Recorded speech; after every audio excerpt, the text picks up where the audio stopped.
What is going on, everybody? Welcome to MAC TALKS NASCAR. I'm your host, McCarthy Moore, and thank you so much for choosing MAC TALKS NASCAR for your NASCAR news.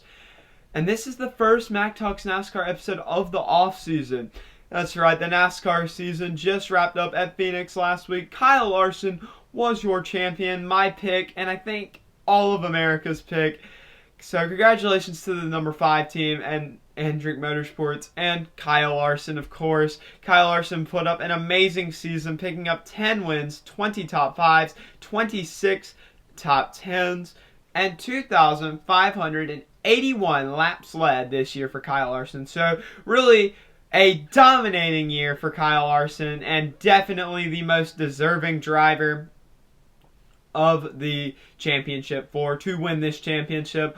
Also, I just want to say congratulations to the other 3 drivers on an amazing year as well. They had to be consistent in these playoffs, and they did just that. Martin Truex Jr. put in a really good challenge for Kyle Larson. It ended up being Kyle Larson's pit crew that came up really clutch for that number 5 team that ended up giving Kyle Larson the championship.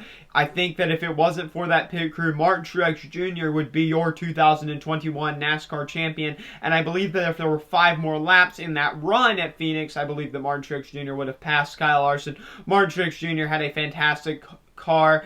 A shout out to his team. James Small did a great job preparing that car. Martin Truex Jr. put in a valiant effort to just fall just short at second. But still a fantastic year for the number 19 car and Martin Truex Jr. picking up 4 wins this season. So it is the NASCAR off-season. This is usually the doom and gloom for NASCAR fans. But never fear.